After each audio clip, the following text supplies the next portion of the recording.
पुणे में सांसद श्रीकांत शिंदे ने पत्रकार परिषद में कहा कि छत्रपति संभाजीनगर की बैठक लंबी चलने के कारण उन्हें देर हुई। उन्होंने बताया कि शिवसेना को मजबूत करने के लिए यह बैठक आयोजित की गई और आने वाले 3 वर्षों तक संगठनात्मक बैठकों पर जोर रहेगा। उन्होंने कहा कि वार्ड स्तर पर नियमित बैठकें होंगी और हर मतदाता की पंजीकरण सुनिश्चित की जाएगी ताकि कोई भी वोटर न छूटे। उन्होंने यह भी कहा कि कार्यकर्ताओं की समस्या सुनना और चुनाव के बाद समीक्षा बैठक करना जरूरी है।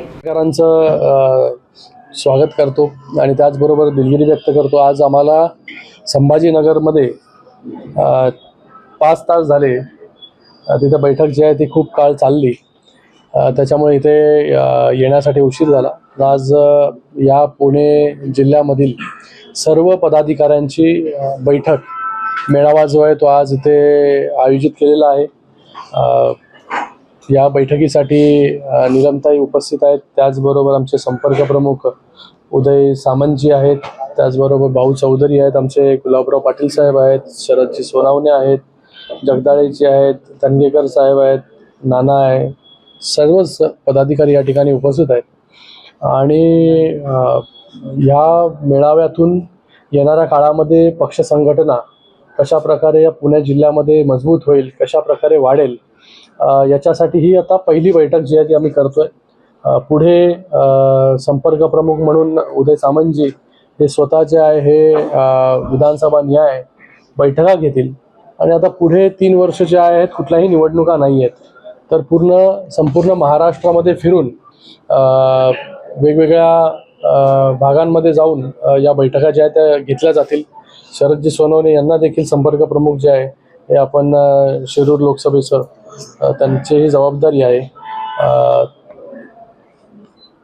पुढे महाराष्ट्रामध्ये वेगवेगळ्या जिल्ह्यांमध्ये जाऊन विधानसभा निहाय असेल, जिल्हा परिषद गट असेल, पंचायत समिती गण असेल, वॉर्ड निहाय असेल, या सर्व बैठका ज्या आहेत ह्या सुरू राहतील। आणि त्याचबरोबर SIRची प्रक्रिया आता मॅपिंगची चालू आहे पूर्ण देशभरामध्ये आणि खास करून आता महाराष्ट्रामध्ये। त्याचं देखील प्रशिक्षण हे प्रत्येक जिल्ह्यामध्ये जाऊन लोकसभेमध्ये जाऊन शिवसेनेची टीम जी आहे ती करते। या SIRच्या मॅपिंगमध्ये जास्तीत जास्त मतदार जे आहे त्यांची नोंदणी मॅपिंग झाली पाहिजे, जेणेकरून कुठलाही मतदार जो आहे हा वंचित राहता कामा नये।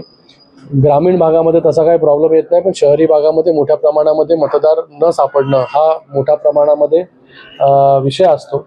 तर त्याच्यासाठी देखील दक्षता कार्यकर्त्यांनी कशा प्रकारे घेतली पाहिजे। आणि माननीय मुख्य नेते उपमुख्यमंत्री एकनाथजी शिंदे साहेबांनी संपूर्ण महाराष्ट्रामध्ये नवीन संपर्क प्रमुखांची यादी एकाच वेळेस जाहीर केली। मला वाटतं हे देखील पहिल्यांदा शिवसेनेमध्ये झालंय की एकाच वेळेस सर्वच्या सर्व लोकसभेसाठी संपर्क प्रमुख दिले आणि आता सर्वच्या सर्व लोकसभा संपर्क प्रमुख, जिल्हा संपर्क प्रमुख हे फील्डवरती उतरून काम करतायत।